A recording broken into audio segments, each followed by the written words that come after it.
Study in Scarlet by Sir Arthur Conan Doyle. Chapter 9. The Flower of Utah. This is not the place to commemorate the trials and privations endured by the immigrant Mormons before they came to their final haven. From the shores of the Mississippi to the western slopes of the Rocky Mountains, they had struggled on with a constancy almost unparalleled in history. The savage man and the savage beast, hunger, thirst, fatigue, and disease, every impediment which nature could place in the way, had all been overcome with Anglo-Saxon tenacity. Yet the long journey and the accumulated terrors had shaken the hearts of the stoutest among them.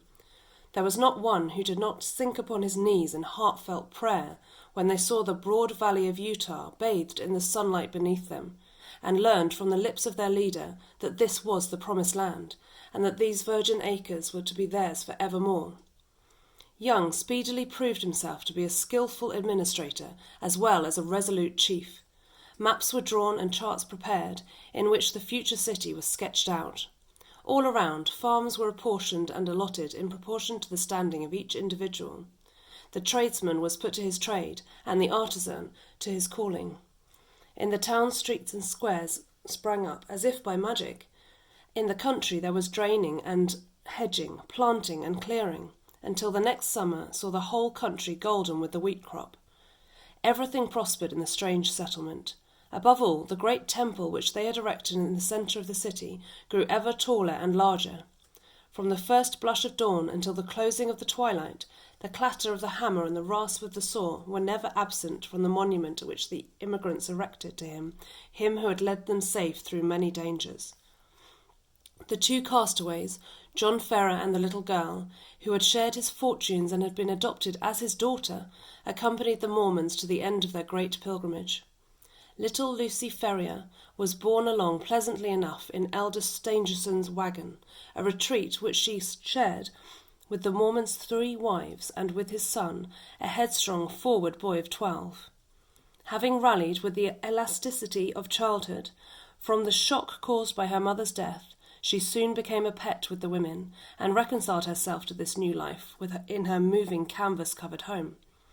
In the meantime, Ferrier, having recovered from his privations, distinguished himself as a useful guide and an indefatigable hunter. So rapidly did he gain the esteem of his new companions, that when they reached the end of their wanderings, it was unanimously agreed that he should be provided with as large and as fertile a tract of land as any of the settlers, with the exception of Young himself, and of Stangerson, Kemble, Johnston, and Drebber, who were the 4 principal elders. On the farm thus acquired, John Ferrier built himself a substantial log house, which received so many additions in succeeding years that it grew into a roomy villa. He was a man of practical turn of mind, keen in his dealings and skilful with his hands. His iron constitution enabled him to work morning and evening at improving and tilling his lands. Hence it came about that his farm and all that belonged to him prospered exceedingly. In 3 years he was better off than his neighbours. In 6 he was well-to-do. In 9 he was rich, and in 12 there were not half a dozen men in the whole of Salt Lake City who could compare with him.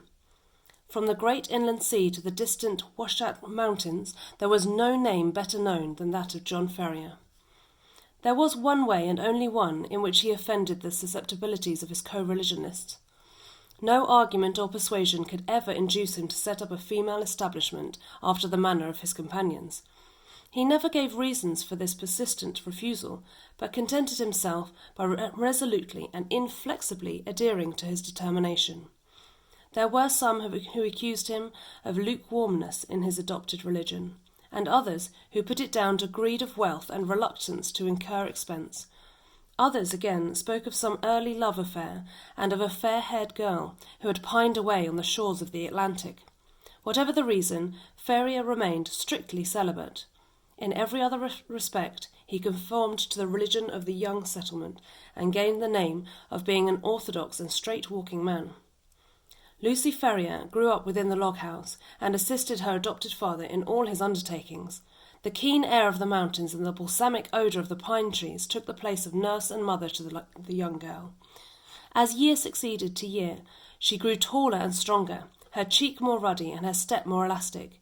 Many a wayfarer along the high road which ran by Ferrier's farm felt long-forgotten thoughts revive in their minds as they watched her lithe, girlish figure tripping through the wheat fields, or met her mounted upon her father's Mustang and managing it with all the ease and grace of a true child of the West. So the bud blossomed into a flower, and the year which saw her father the richest of the farmers left her as fair a specimen of American girlhood as could be found on the whole Pacific slope. It was not the father, however, who first discovered that the child had developed into the woman. It seldom is in such cases. That mysterious change is too subtle and too gradual to be measured by dates. Least of all does the maiden herself know it, until the tone of voice or the touch of a hand sets her heart thrilling within her, and she learns, with a mixture of pride and of fear, that a new and a larger nature has awoke within her. There are few who cannot recall that day and remember the one little incident which heralded the dawn of a new life. In the case of Lucy Ferrier, the occasion was serious enough in itself, apart from its future influence on her destiny and that of many besides. It was a warm June morning, and the Latter-day Saints were just as busy as the bees whose hive they had chosen for their emblem. In the fields and the streets rose the same hum of human industry. Down the dusty high-roads defiled long streams of heavy-laden mules, all heading to the west, for the gold fever had broken out in California, and the overland route lay through the city of the elect. There, too, were droves of sheep and bullocks coming in from the outlying pasture lands, and trains of tired immigrants, men and horses equally weary of their interminable journey. Through all this motley assemblage, threading her way with the skill of an accomplished rider, there galloped Lucy Ferrier, her fair face flushed with the exercise, and her long chestnut hair flowing out behind her. She had a commission from her father in the city, and was dashing in as she had done many a time before, with all the fearlessness of youth, thinking only of her task and how it was to be performed. The travel-stained adventurers gazed after her in astonishment, and even the unemotional Indians, journeying in with their pelties, relaxed their accustomed stoicism as they marvelled at the beauty of the pale-faced maiden. She had reached the outskirts of the city when she found the road blocked by a great drove of cattle, driven by half-dozen wild-looking herdsmen from the plains. In her impatience, she endeavoured to pass this obstacle by pushing her horse into what appeared to be a gap. Scarcely had she got fairly into it, however, before the beasts closed in behind her, and she found herself completely embedded in the moving stream of fierce-eyed, long-horned bullocks. Accustomed as she was to deal with cattle, she was not alarmed at her situation, but took advantage of every opportunity to urge her horse on, in the hopes of pushing her way through the cavalcade. Unfortunately, the horns of one of the creatures, either by accident or design, came in violent contact with the flank of the Mustang, and excited it to madness. In an instant it reared up upon its hind legs, and with a snort of rage, and pranced and tossed in a way that would have unseated any but a skilful rider. The situation was full of peril.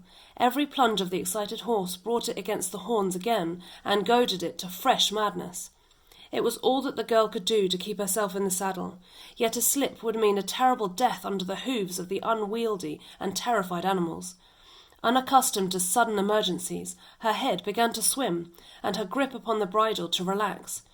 Choked by the rising cloud of dust and by the steam from the struggling creatures, she might have abandoned her efforts in despair, but for a kindly voice at her elbow which assured her of assistance.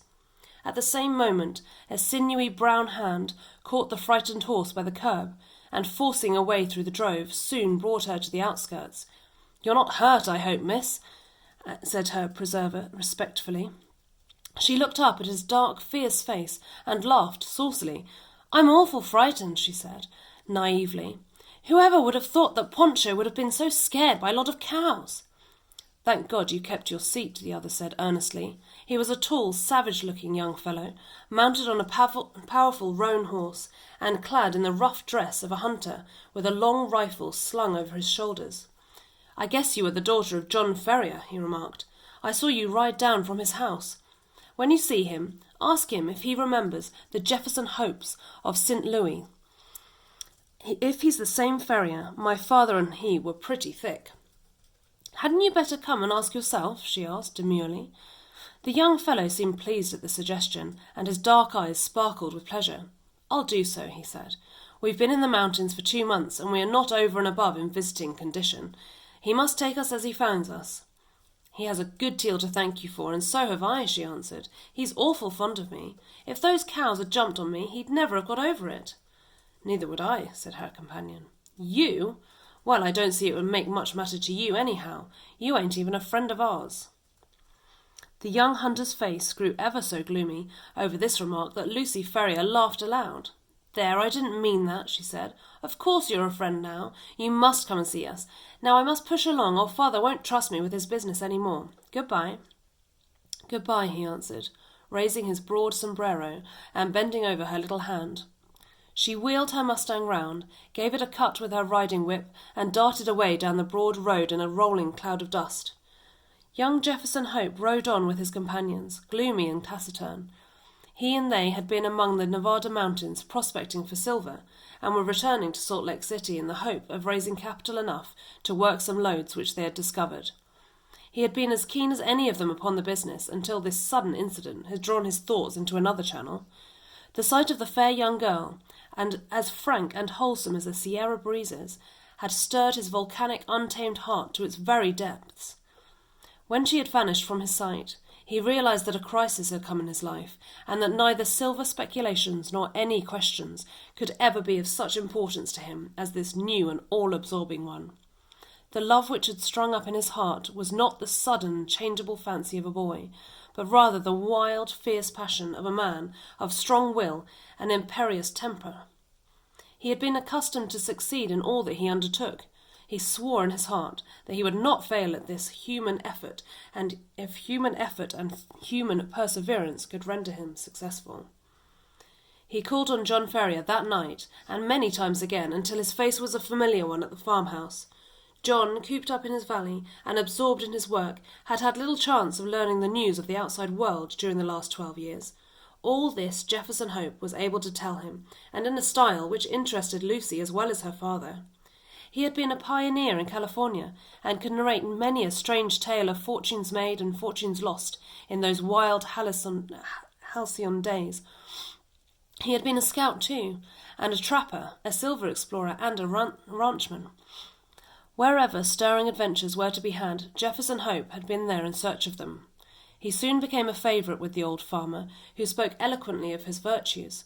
On such occasions, Lucy was silent, but her blushing cheek and her bright, happy eyes showed only too clearly that her young heart was no longer her own. Her honest father may not have observed these symptoms, but they were assuredly not thrown away upon the man who had won her affections. One summer evening he came galloping down the road and pulled up at the gate. She was at the doorway and came down to meet him. He threw the bridle over the fence and strode up the pathway.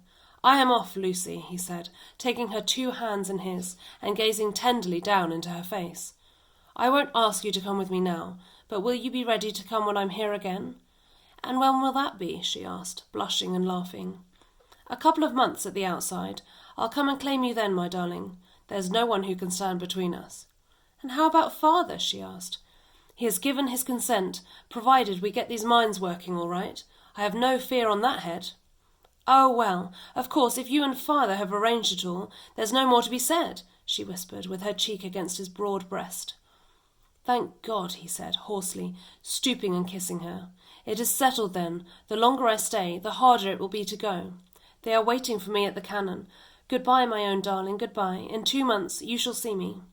He tore himself from her as he spoke, and flinging himself upon his horse, galloped furiously away, never even looking round, as though afraid that his resolution might fail him if he took one glance at what he was leaving.